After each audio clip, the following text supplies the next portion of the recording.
What's good, Washington fans? Just wanted to see this before you guys get into the video. I made the video about tight ends on Friday, I think, or Saturday. I can't remember, but it was before the playoff games. And I say later on in the video, we got to see what happens with the quarterback position in these playoff games. Now, Aaron Rodgers losing, that's huge. I'm not gonna say that this means he's going to DC, but I would just say keep your eyes open. Keep your eyes open. That's all I'm gonna say. Ron Rivera went to California University. Aaron Rodgers went to California University as well. And I could be grasping and just throwing stuff at the wall, wishing upon a star. But hey, that's all I'm gonna say about that. And just keep your eyes open. Let's see what can happen. I know he could choose the Broncos. He could choose the Pittsburgh Steelers. He could choose maybe the Colts want to move on from Carson Wentz. They could trade for Aaron Rodgers. He might possibly maybe Las Vegas. Those are really the destinations I really could see him going to. It's probably like Denver or Pittsburgh, something like that. I could definitely see him going there for real. But that's all I'm gonna say about Aaron Rodgers. But I don't see Aaron Rodgers going back to the Packers. That's all I'm gonna say, because I know a lot of people are talking about Aaron Rodgers to DC. I've seen some videos and different stuff like that. So that's just gonna be my 2 cents on Aaron Rodgers right now, and then we'll see where rumors unfold where he could possibly go in the next couple of years. So we'll see. All right, you guys, let's get to the video. What's good, Washington fans? Just wanted to make a video talking about tight ends, possible tight ends that will be available in free agency that may interest the Washington football team. Already did wide receivers, did quarterbacks, might do safeties, might do linebackers. Of course, everybody's gonna say, who cares about the tight ends until we get a quarterback. But of course, we have to look at our available options. So when we do reach March, we know who the Washington football team might be looking at, guys that will be available. Michael Silver, to talk about quarterbacks, Michael Silver wrote an article for the Washington football team. We all know Michael Silver is good friends with Ron Rivera. He was the sideline reporter during the preseason games where he was interviewing guys on the sideline, where Clinton Portis used to do that. Free my man, Clinton Portis. But Michael Silver was on the sidelines interviewing guys. He wrote an article saying that, he can't name any names that the Washington football team may be going after. It could be a guy who is dating a famous singer. It could be a guy who's dating a famous actor. The famous singer is obviously Russell Wilson. The famous actor is obviously Aaron Rodgers. And then it could be a guy who lives in a city where the nightlife is really, really great or whatever. And that's obviously talking about Derek Carr in Las Vegas. So that's all I really got for quarterback talk. That article was really just a lot of, a lot of talk, but we just want to see it. And it's just confirming that Ron Rivera is going to take a big swing for a quarterback. I think he mentioned Deshaun Watson in a way in the article as well. But like I said, Michael Silver could be the mouthpiece for Ron Rivera because they are good friends. I think they went to California University together, if I'm not mistaken, or they're both from Cali. So when Mike Silver says things, kind of want to listen, and those are little nuggets and nitbits and little pieces that kind of tell you what Ron Rivera is trying to do. We already know Ron Rivera is trying to swing big and take a chance on getting one of the top quarterbacks, and as he should. If he's trying to keep his job past next season, he's going to have to make a big swing. Now, if he loses out, at least he's trying. At least we just want to see the man try. You got to at least try. So it is what it is on that with the quarterback situation. We'll see. We'll see how these playoff games go. I think that can tell a lot too on what's going to happen with some of the quarterbacks that are remaining that could be available for the Washington football team. We'll see. But yeah, let's get to the tight ends here. Guys that I think that are available. Guys at the top of the list, I'll just get them out the way. Guys that I don't think will come to the Washington football team is Dalton Schultz. He had a really good year for Dallas, had 808 receiving yards. I just don't see him coming here, $12.5 million. And the thing about the tight end position, I was listening to John Conn's podcast. He said, they might bring back Ricky Seals-Jones. Logan Thomas is 31 years old, and he did just have an ACL injury. So we don't know when he's going to come back. That did happen in November when we played against the Raiders. So we don't know when he's going to be available. Is he going to be back week 1? Most likely not. Who knows? We'll see. John Bates had a good year. He had a good year, but he's still really a tight end number 2 or a tight end number 3. And he's good catching the football, and he's good after the football. After catching the football, he I'm not gonna say he's fast, but he can move. He's a little nimble. He breaks tackles, man. He shoves guys out the way. I love what I saw when he played against Dallas. He had a nice catch to shove somebody out the way with a stiff arm. The Philly play where he had like a 30-yard catch and got tackled on the 1-yard line. he can get up too. He's 6'5", he's tall, he's got good hands.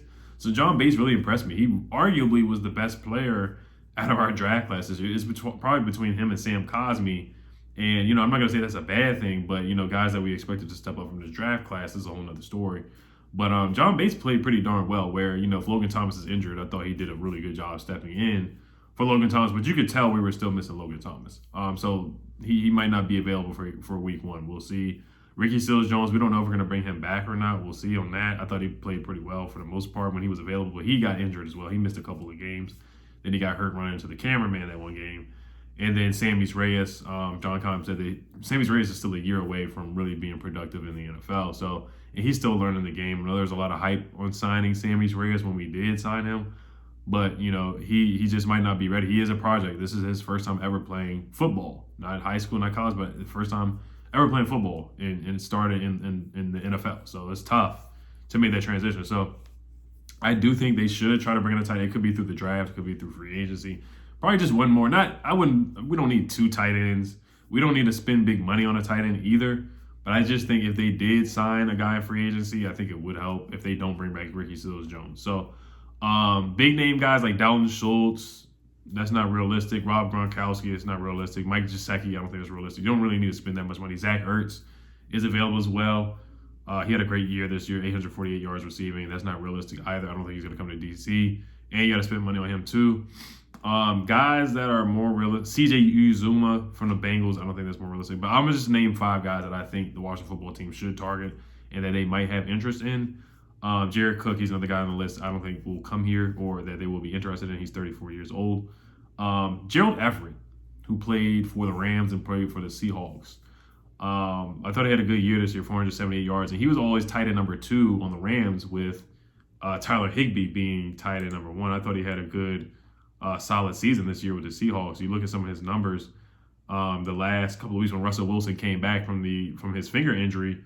Over a 3-game, this is from PFF, over a 3-game span from weeks 10 to 12, Gerald Everett's 20 targets and 16 receptions are second most among tight ends, and his 51 receiving yards after first contact with a defender ranked 3rd. So you look at his numbers as well from this past season. Let me see. He had 478 yards receiving, 48 catches, and 2 touchdowns. So, and he was on a 1-year deal with the Seahawks for $6 million. So that's really not bad. Right now we're paying Logan Thomas 3 years, $24 million. So, of course, whoever we bring in, we're not going to pay $8 million, $7 million. So it's got to be about, $6 million or less, or $5 million, like a 2-year, $10 million deal is the highest I think that Ron Rivera would go with the tight end position. So I like Gerald Everett. I think he's a good tight end number 2. Very good receiving, good. He's a good yak guy as well, good hands, solid blocker as well. You can do a couple end arounds. You saw Sean McVay with the Rams. He did a couple end arounds and reverses with Gerald Everett. They did that against us in 2020 when we got blown out by the Rams. So I think Gerald Everett would be a good fill-in. He would be a good number 2 for Logan Thomas before he gets back. So I would be very intrigued in Gerald Everett. Another guy on the list that I liked is Hayden Hurst. Or we could go with O.J. Howard. Let's go with O.J. Howard next. Let's look at some of his numbers. O.J. Howard from the Buccaneers. And his concern is just drops. But coming out of college, he was highly touted. I don't think he got a lot of opportunities with the Buccaneers. Now, he did have some drops, and he kind of was a disappointment. A guy coming out of Alabama. I think he's a guy that would be affordable because he just didn't live up to the hype. So I think something around like a 2-year, $8 million deal, or 2-year, $10 million deal, or a 1-year, $5 million deal for a guy like O.J. Howard, 6'5", 6'6", just a freak athlete, man, super athletic, super fast, and he's another yak guy too. I think he would help out, and he's a solid blocker as well. Just kind of fell out of favor with Bruce Arians. There's a lot of trade rumors, involving us as well a couple of years ago, looking at O.J. Howard. So I think he would be a good guy to bring in for the Washington football team. Another guy on my list that I like is Hayden Hurst from the Falcons. I like Hayden Hurst. Hayden Hurst played for the Ravens, then he got traded, went to the Falcons. And this past year, he had about 221 receiving yards. But previous years, when he was tight end number 1 on the Falcons, before they had Kyle Pitts and Austin Hooper left, he had a solid year with Matt Ryan. He had, in 2021, he had 56 catches for 571 yards. And he's not really going to cost that much. His contract right now, Hayden Hurst, still on his rookie contract, $2 million per year. So I think if he came here, it'd be like a 2-year, $10 million deal. Hayden Hurst is a good yak guy too, good blocker as well, good on and off the field. He would fit that Ron Rivera mold where he likes guys who do good things off the field. So I think Hayden Hurst we're definitely feeling pretty well for Logan Thomas before he gets back. Or even when Logan Thomas is here, Logan Thomas, Hayden Hurst, and John Bates, I think that would be a really, really good trio.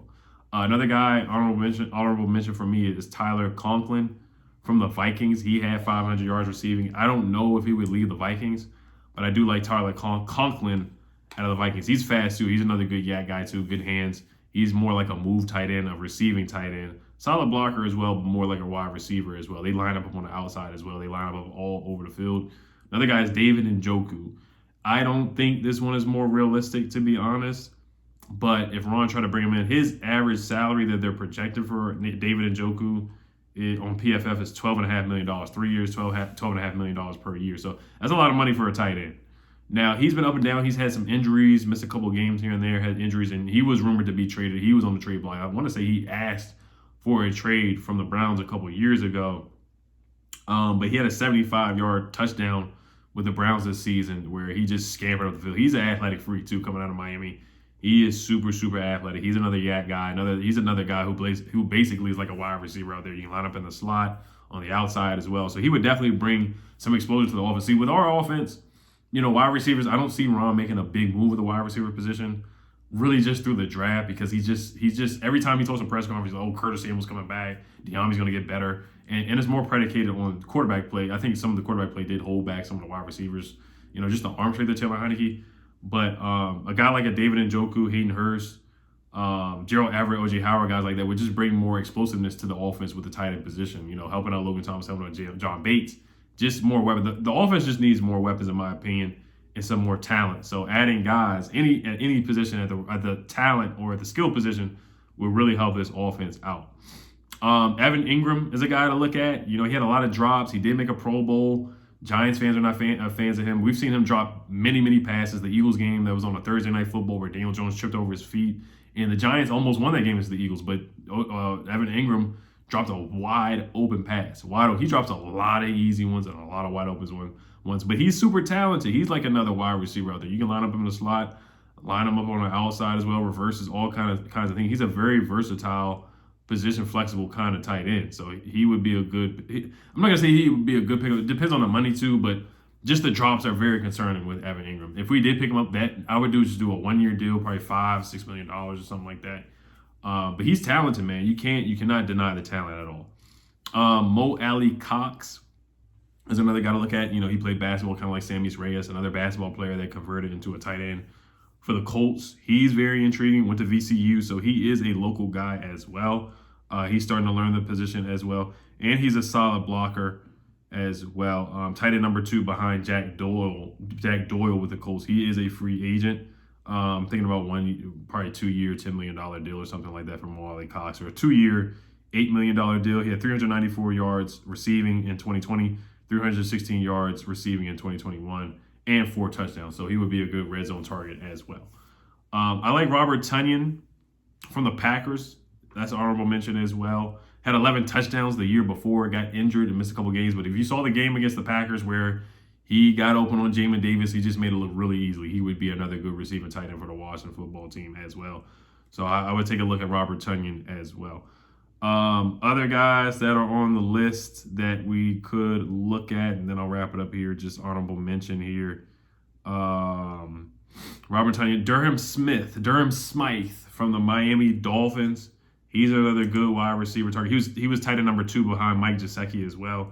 Durham Smythe had 34 catches for 357 yards, 10 yards per catch. So he's a solid tight end number 2. He would match up really well with Logan Thomas. I think he would pair really well with Logan Thomas and John Bates as well.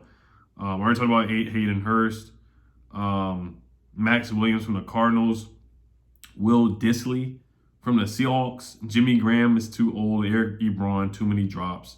So those are the guys that I see on the list right here. And if they bring back Ricky Seals-Jones, it's not bad. It's not the end of the world. I think he was solid, and he would be affordable. We were paying him $990,000 this past year. He had 271 yards receiving, 30 catches for 2 touchdowns. He had that big catch against the Giants too. So, he wouldn't be bad. He wouldn't be bad bringing him. I would not be mad at all if they just brought him back and they just decided to, draft a tight end like maybe in the 6th or 7th round or something like that, or try to play on a drafted guy, or just try to develop Sammy's race and see what he can do.